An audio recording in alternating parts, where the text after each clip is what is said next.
Praise the lord. మన ప్రభువును లోకరక్షకుడైన యేసుక్రీస్తు నామమున మీ అందరికీ నా యొక్క ప్రత్యేక వందనములు. ఈ ఉదయకాల సమయమున దేవుడు మనకిస్తున్నటువంటి వాగ్దానమును చదువుకుందాం. సామెతల గ్రంథము 8వ అధ్యాయము 21వ వచనము. నన్ను ప్రేమించు వారిని ఆస్తికర్తలుగా చేయుదును. ఆమేన్. దేవునికే మహిమ కలుగును గాక. ఈ ఉదయకాల సమయమున దేవాతి దేవుడు ఈ యొక్క వాగ్దానము ద్వారా మనందరితో మాట్లాడుతూ ఉన్నారు. ఈ యొక్క వాక్యమును మనం జ్ఞాపకం చేసుకుంటే, నన్ను ప్రేమించు వారిని ఆస్తికర్తలుగా చేయుదును.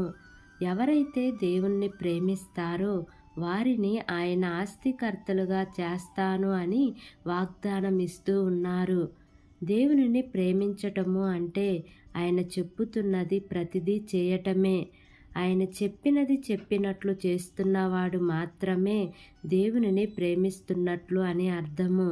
నీవు నిజముగా దేవుణ్ణి ప్రేమించే వారిగా ఉంటే మీరు ఎంత మాత్రము లేమి స్థితిలో ఉండరు, ఎంత మాత్రము కూడా కుటుంబ పోషణకు ఇబ్బంది పడరు అనే విషయాన్ని దేవుని వాక్యము స్పష్టంగా చెప్పటం ప్రారంభిస్తూ ఉన్నాడు. ఈ వాక్యము వింటున్న ప్రియ సహోదరి సహోదరుడా, దేవుడు నీతోనే మాట్లాడుతూ ఉన్నారు. ఏమని అంటున్నారు అంటే, నీ యొక్క ఆర్థిక పరిస్థితుల గూర్చి మాట్లాడుతూ ఉన్నారు. మీరు దేవునిని ప్రేమించగలిగితే చాలు, దేవుడు మీ జీవితాలను మారుస్తారు. బైబిల్ గ్రంథంలో కొంతమందిని మనం జ్ఞాపకం చేసుకుందాం. వారి జీవితంలో దేవుడు ఏం చేశారో చూద్దాం. అబ్రహాం గారిని జ్ఞాపకం చేసుకుంటే, ఒకనాడు కొన్ని బొమ్మలను అమ్ముకొని బ్రతికిన వ్యక్తిని దేవుడు ఒక ఉన్నతమైన స్థితికి చేర్చినాడు. ఎందుకు అంటే అబ్రహాం గారు దేవుణ్ణి ప్రేమించాడు గనుక.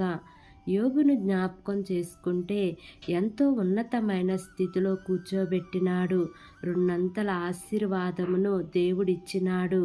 అదే రీతిగా దావీదును జ్ఞాపకం చేసుకుంటే గొర్రెలను కాచుకునే వ్యక్తిని కాస్త దేవుడు మహారాజు స్థానంలో కూర్చోబెట్టినారు.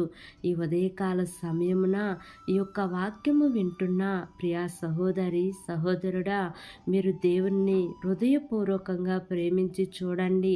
మీరు దేవునిని ప్రేమించటం ప్రారంభిస్తే మీ జీవితాలు మారిపోతాయి. దేవుడి వాగ్దానము మనందరి జీవితములలో నెరవేర్చబడును గాక. ఆమేన్. ప్రార్థన చేసుకుందాం. ప్రేమ కలిగిన యేసయ్యా, కృప కలిగిన దేవా, నీకు వందనాలు తండ్రి, నీకు స్తోత్రములు ప్రభువా. ఇంతవరకు నీ కృపలో మమ్మల్ని కాచి కాపాడిన విధానాన్ని బట్టి నీకు వందనాలు తండ్రి. ఈ ఉదయకాల సమయమున మీరు మాకు ఇచ్చినటువంటి ఇట్టి వాగ్దానాన్ని బట్టి నీకు వందనాలు ప్రభువా. నన్ను ప్రేమించు వారిని ఆస్తికర్తలుగా మారుస్తాను అని వాగ్దానం చేశారు కదా తండ్రి. నీ బిడ్డలు నిన్ను ప్రేమించుటకు, నీ ఆజ్ఞలను అనుసరించి నడుచుటకు, నీవు చెప్పినది ప్రతిదీ చేయుటకు నీ సహాయము దయచేయమని మిమ్మల్ని వేడుకుంటున్నాను ప్రభువా. ఎంతమంది బిడ్డలు ఈ వాక్యమును విని ఈ ప్రార్థనలో ఏకీభవిస్తున్నారో తండ్రి, ప్రతి కుటుంబాన్ని జ్ఞాపకం చేసుకోండియా. నీ మేలుల చేత వారిని తృప్తిపరచండి తండ్రి. ఏ కుటుంబంలో శాంతి సమాధానము నెమ్మది లేక జీవిస్తున్నారో తండ్రి, అట్టి కుటుంబాలలో నీ యొక్క శాంతిని సమాధానమును నెమ్మదిని మీరు వారికి అనుగ్రహించమని అడుగుచున్నానయ్యా. దేశమును దేశ ప్రజలను జ్ఞాపకం చేసుకోండి తండ్రి. వారు ఏ పని చేసినను సఫలతను మీరు వారికి అనుగ్రహించండి అయ్యా. వారికి మంచి ఆరోగ్యమును దయచేయండి దేవా. ఈ దినము నూతనంగా ప్రారంభిస్తున్న ప్రతి కార్యక్రమంలో యేసయ్యా మీరు ముందుండి నడిపించమని మిమ్మల్ని వేడుకుంటున్నాను ప్రభువా.